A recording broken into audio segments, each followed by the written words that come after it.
എല്ലാവർക്കും സുഖമാണെന്ന് വിശ്വസിക്കുന്നു. ഡെയിലി അപ്ഡേറ്റിലേക്ക് എല്ലാ ആളുകൾക്കും സ്വാഗതം.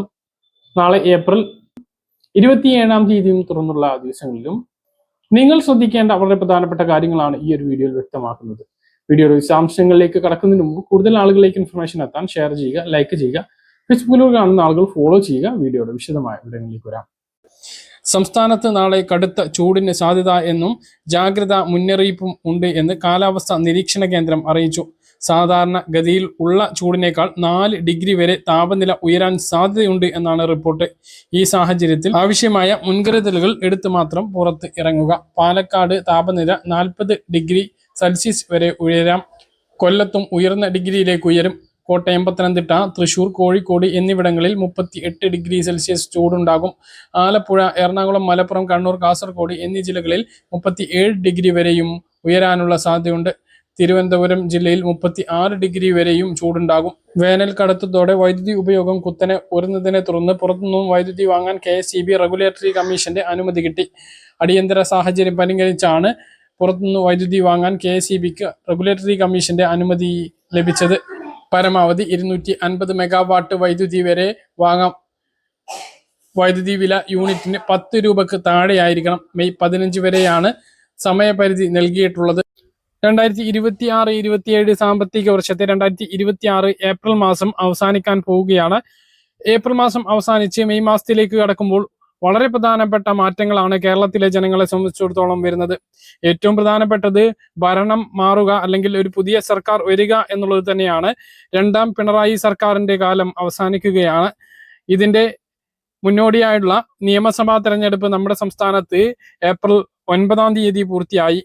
ഇതിൽ തിരഞ്ഞെടുപ്പ് ഫലം വരുന്നത് മെയ് 4-ാം തീയതിയാണ്.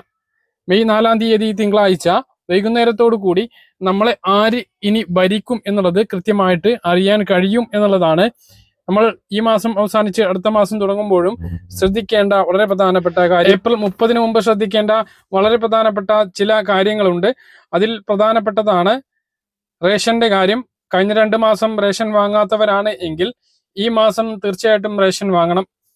മെയ് ഏപ്രിൽ മാസങ്ങളിലെ റേഷൻ ഒരുമിച്ചാണ് പ്രഖ്യാപിച്ചിട്ടുള്ളത് എന്നുള്ളത് കൊണ്ട് തന്നെ മെയ് മാസം 31-ാം തീയതി വരെ, മെയ് 30 വരെ, മെയ് മാസം 31-ാം തീയതി ഞായറാഴ്ചയാണ്, മെയ് 30-ാം തീയതി വരെ എല്ലാ റേഷൻ കാർഡ് ഉടമകൾക്കും ഏപ്രിൽ മാസത്തെ റേഷൻ കൂടി വാങ്ങാൻ കഴിയുന്നതാണ്. അതുകൊണ്ട് തന്നെ റേഷൻ നഷ്ടപ്പെടുമെന്ന പേടി വേണ്ട. ഈ മാസം കഴിഞ്ഞാലും അടുത്ത മാസത്തിലും ഏപ്രിൽ മാസത്തെ റേഷൻ വാങ്ങാം. പക്ഷേ കഴിഞ്ഞ 2 മാസങ്ങളിൽ റേഷൻ വാങ്ങാത്ത മഞ്ഞ, പിങ്ക്, നീല റേഷൻ കാർഡുകാരുണ്ട് എങ്കിൽ 3 മാസം തുടർച്ചയായിട്ട് റേഷൻ വാങ്ങാത്തവരെ മുൻഗണനേതര വിഭാഗമായ വെള്ള വിഭാഗത്തിലേക്ക് മാറ്റുന്ന സാഹചര്യം ഉണ്ടാകും. അത് എല്ലാ ആളുകളും ശ്രദ്ധിക്കുക. മറ്റൊന്ന്, മെയ് മാസം കഴിഞ്ഞ് ജൂൺ മാസത്തിലേക്ക് കടക്കുമ്പോൾ പുതിയ സ്കൂളുകളിലേക്ക് കുട്ടികൾ പോവുകയാണ്, അല്ലെങ്കിൽ സ്കൂളുകൾ തുറക്കുകയാണ്. പുതിയ അഡ്മിഷനുകൾക്കും അതുപോലെ തന്നെ പ്രവേശന പരീക്ഷകളും വരികയാണ്. ആധാർ അപ്ഡേഷൻ വളരെ പ്രധാനപ്പെട്ട ഒരു കാര്യമാണ്. 5 വയസ്സിന് മുമ്പുള്ള കുട്ടികൾ ആധാർ എടുക്കുകയും 5 വയസ്സിന് ശേഷം ആധാർ പുതുക്കുകയും വേണം. 7 വയസ്സിനുള്ളിൽ നിർബന്ധമായും ബയോമെട്രിക് ചേർക്കേണ്ടതുണ്ട്. 15 വയസ്സിന് മുമ്പെടുത്തിട്ടുള്ള ആധാർ കാർഡ് 15 വയസ്സ് കഴിഞ്ഞാലും പുതുക്കേണ്ടതാണ്. ഈ കാര്യം ശ്രദ്ധിച്ചിട്ടില്ല എങ്കിൽ കുട്ടികൾക്ക് ലഭിക്കുന്ന സ്കോളർഷിപ്പ്, പ്രവേശന പരീക്ഷ, അതുപോലെ തന്നെ വിവിധ സ്കൂളുകളിലേക്ക് വരുന്ന പ്രവേശനത്തിന് എല്ലാം തടസ്സങ്ങൾ ഉണ്ടാകും. ആധാർ അപ്ഡേഷൻ കൃത്യമായിട്ട് ചെയ്യുക. ബയോമെട്രിക് ചേർക്കേണ്ട കുട്ടികളുടേത് ചേർക്കുകയും ചെയ്യുക. മറ്റൊരു പ്രധാനപ്പെട്ട അറിയിപ്പ് മോട്ടോർ വാഹന വകുപ്പിന്റെയും പോലീസിന്റെയുമാണ്. 2024 ഡിസംബർ 31-ന് മുമ്പ് ലഭിച്ചിട്ടുള്ള ഈ ചലാനുകൾക്ക് 50% ഇളവോട് കൂടിയിട്ട് പിഴ അടക്കാനുള്ള ഒരു അവസരം ഈ മാസം 30 വരെയുണ്ട്. ഏപ്രിൽ 30 കഴിഞ്ഞാൽ അത് സാധിക്കില്ല. അതുകൊണ്ട് തന്നെ ഇനിയുള്ള 4 ദിവസങ്ങളിൽ ഈ കാര്യം ഉള്ളവർ ചെയ്യുക എന്നുള്ളതാണ് മറ്റൊരു പ്രധാനപ്പെട്ട അറിയിപ്പ്. ഇനി പെൻഷന്റെ കാര്യത്തിലേക്ക് വന്നാൽ ഏപ്രിൽ മാസത്തിൽ ഇനി ക്ഷേമ പെൻഷൻ ലഭിക്കില്ല. കെട്ടിട നിർമ്മാണ തൊഴിലാളി പെൻഷൻ ലഭിക്കാനുള്ള സാധ്യതയുണ്ട്. അതുപോലെ തന്നെ സ്ത്രീ സുരക്ഷാ പെൻഷൻ ലഭിക്കും. സ്ത്രീ സുരക്ഷാ പെൻഷൻ കഴിഞ്ഞ 2 മാസവും 20-ാം തീയതിക്ക് മുമ്പ് ലഭിച്ചു എങ്കിൽ ഈ മാസം 25 കഴിഞ്ഞിട്ടും അതിന്റെ വിതരണം ആരംഭിച്ചിട്ടില്ല. 26 കഴിഞ്ഞു. നാളെയോ മറ്റന്നാളൊക്കെ ആയിട്ട് വിതരണം ഉണ്ടാകും എന്നാണ് പ്രതീക്ഷിക്കുന്നത്. 30-ന് മുമ്പ് എന്തായാലും വിതരണം ഉണ്ടായേക്കും എന്നുള്ളതാണ് വിവരം. മറ്റൊന്ന്, അടുത്ത പെൻഷൻ മെയ് മാസത്തിലാണ് ക്ഷേമ പെൻഷൻ ലഭിക്കുക. ക്ഷേമ പെൻഷൻ അടുത്ത 25-ാം തീയതി തിങ്കളാഴ്ചയോടുകൂടി വിതരണം ഉണ്ടാകും എന്നാണ് കരുതുന്നത്. ഇതിനു വേണ്ടിയിട്ടുള്ള ഉത്തരവ് സർക്കാർ മുൻകൂട്ടി ഇറക്കിയിരുന്നു. തെരഞ്ഞെടുപ്പ് പെരുമാറ്റച്ചട്ടം വരുന്നതിന് മുമ്പ് തന്നെ മാർച്ച്, ഏപ്രിൽ, മെയ് മാസത്തെ ഉത്തരവ് ഇറക്കിയിരുന്നു. അതാത് സമയത്ത് അത് വിതരണം ചെയ്യാനാണ് ഉത്തരവ് ഇറക്കിയിരുന്നത്. വിഷു പ്രമാണിച്ച് എന്ന് പറഞ്ഞ് ഇലക്ഷന് മുമ്പ് ഏപ്രിൽ മാസത്തെ പെൻഷൻ ഒരുമിച്ച് മാർച്ച് മാസത്തോടൊപ്പം വിതരണം ചെയ്തിരുന്നു. ബാങ്ക് അക്കൗണ്ട് ഉള്ളവർക്കും നിരവധി മാറ്റങ്ങളോട് കൂടിയിട്ടാണ് പുതിയ സാമ്പത്തിക വർഷം തുടങ്ങിയിട്ടുള്ളത്. സ്വർണ്ണ പണയ വായ്പകളിൽ മാറ്റം വന്നിട്ടുണ്ട്, നയങ്ങളിൽ മാറ്റം വന്നിട്ടുണ്ട്.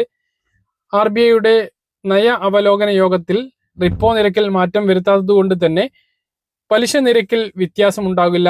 ലോൺ എടുത്തിട്ടുള്ള ആളുകൾ, ഭവന വായ്പകൾ എടുത്തിട്ടുള്ള ആളുകൾക്ക് അതുകൊണ്ട് തന്നെ വലിയ മാറ്റങ്ങൾ ഇല്ലാതെ മുന്നോട്ട് പോകാൻ കഴിയും. ഗ്യാസ് കണക്ഷൻ ഉള്ള ആളുകൾക്ക് ഏപ്രിൽ മാസം മുതലാണ് ഓരോ വർഷത്തെയും സിലിണ്ടറുകൾ എണ്ണിത്തുടങ്ങുന്നത്. മാർച്ച് വരെ എത്ര സിലിണ്ടർ കുറച്ച് വാങ്ങിയാലും ഏപ്രിൽ 1 മുതൽ അടുത്ത മാർച്ച് വരെയാണ് 12 സിലിണ്ടർ ഓരോ ഗാർഹിക ഉപഭോക്താവിനും കണക്കാക്കുന്നത്. അതുകൊണ്ട് തന്നെ ഇനി മുതൽ വാങ്ങുന്ന സിലിണ്ടറുകൾക്ക് എണ്ണം ഉണ്ടാകും. 25 ദിവസത്തിന് ശേഷമാണ് ഇപ്പോൾ ഒരു ഗ്യാസ് സിലിണ്ടർ എടുത്ത് മറ്റൊരു ഗ്യാസ് സിലിണ്ടറിന് ബുക്ക് ചെയ്യാനുള്ള അവസരം ഉള്ളത്. അപ്പോൾ അതുകൊണ്ട് തന്നെ ഈ ഒരു 12 ഗ്യാസ് സിലിണ്ടർ എന്നുള്ളത് തീർന്നു പോവുകയില്ല എന്ന് നമ്മൾ പ്രതീക്ഷിക്കുകയാണ്. അപ്പോൾ ഒരു കുടുംബത്തിന് 12 സിലിണ്ടറുകളാണ് കേരളത്തിൽ ലഭിക്കുന്നത്. 15 ലഭിക്കണം എങ്കിൽ റേഷൻ കാർഡിന്റെ അംഗബലം കാണിച്ച് അതായത് ഏജൻസികളിൽ അപേക്ഷ നൽകേണ്ടതുണ്ട്. ഉജ്ജ്വല യോജന പദ്ധതി പ്രകാരം ഉള്ള ആളുകൾക്ക് എല്ലാ വർഷവും വാർഷിക മസ്റ്ററിംഗ് ചെയ്യണം. മാർച്ച് 31 മുമ്പ് മസ്റ്ററിംഗ് ചെയ്യാത്ത ആളുകൾക്ക് ഏപ്രിൽ മാസം മുതൽ സബ്സിഡി ലഭിക്കുന്നില്ല. അത് പഴയ ആളുകൾക്കാണ്. പുതുതായിട്ട് അപേക്ഷിച്ചിട്ട് ഉജ്ജ്വല യോജന ഗ്യാസ് കണക്ഷൻ കിട്ടിയിട്ടുള്ള ആളുകൾക്ക് ഇപ്പോൾ മസ്റ്ററിംഗ് ചെയ്യേണ്ട, പക്ഷെ അടുത്ത മാർച്ചിന് മുമ്പ് ഇത് ചെയ്യേണ്ടി വരും, അല്ലെങ്കിൽ അടുത്ത മാർച്ച് കഴിഞ്ഞാൽ ചെയ്യേണ്ടി വരും. ഓരോ സാമ്പത്തിക വർഷത്തിനും ഒരു തവണ മസ്റ്ററിംഗ് ചെയ്യേണ്ടി വരും എന്നുള്ളതാണ്. വിധവ, അവിവാഹിത ക്ഷേമ പെൻഷനുകൾ വാങ്ങുന്ന സ്ത്രീ ഗുണഭോക്താക്കൾക്ക് വിവാഹിതയല്ല അല്ലെങ്കിൽ പുനർവിവാഹിതയല്ല എന്ന നോൺ മാരേജ് സർട്ടിഫിക്കറ്റ് സമർപ്പിക്കാനുള്ള സമയം ജൂൺ 30 വരെയാണ് ഉള്ളത്. അപ്പോൾ ഈ ഒരു സമയത്തൊക്കെ അത് ചെയ്യാം, അത് നൽകാവുന്നതാണ്. അപ്പോൾ ഇനിയും അത് നൽകാത്ത വിധവാ പെൻഷൻ വാങ്ങുന്നവരും അവിവാഹിത പെൻഷൻ വാങ്ങുന്നവരും ആ സർട്ടിഫിക്കറ്റ് നൽകാൻ വേണ്ടി ശ്രദ്ധിക്കുക. വരുമാന സർട്ടിഫിക്കറ്റ് നൽകാൻ പറഞ്ഞിട്ടുള്ള ആളുകൾ ജൂൺ 30 മുമ്പ് അതും നൽകേണ്ടതുണ്ട്. ഇപ്പോഴെല്ലാം നൽകാവുന്നതാണ്. 2019 ഡിസംബർ 31 മുമ്പ് പെൻഷൻ അനുവദിച്ച് കിട്ടിയിട്ടുള്ളവർ മാത്രമാണ് വരുമാന സർട്ടിഫിക്കറ്റ് നൽകേണ്ടത്. നേരത്തെ ആവശ്യപ്പെട്ടപ്പോൾ നൽകിയിട്ടുള്ളവർ ഇപ്പോൾ വീണ്ടും നൽകേണ്ടതില്ല. മറ്റൊന്ന്, ഈ മാസം അടുത്ത മാസമൊക്കെ ശ്രദ്ധിക്കേണ്ട വളരെ പ്രധാനപ്പെട്ട കാര്യം, വേനൽ കടുകട്ടിയായിട്ട് മുന്നേറിക്കൊണ്ടിരിക്കുകയാണ്. ഈ ഒരു സാഹചര്യത്തിൽ വൈദ്യുതി നിയന്ത്രണമൊക്കെ സർക്കാർ ഏർപ്പെടുത്തിയിട്ടുണ്ട്. രാത്രി സാധാരണ പീക്ക് ടൈം എന്നുള്ളത് വൈകുന്നേരം 6 മണി മുതൽ രാത്രി 11 മണി വരെ ആയിരുന്നു എന്നുള്ളത് ഇപ്പോൾ അത് മാറ്റിക്കൊണ്ട് രാവിലെ വരെ ആക്കിയിട്ടുണ്ട്. അതുകൊണ്ട് തന്നെ രാത്രി കാലങ്ങളിൽ ഉപയോഗിക്കുന്ന വൈദ്യുതിക്ക് കറണ്ട് ചാർജ് കൂടും എന്നുള്ളതും ശ്രദ്ധിക്കേണ്ട കാര്യമാണ്. ഈ മാസവും അടുത്ത മാസമൊക്കെ ഈ ഒരു പ്രശ്നം ഉണ്ടാകും.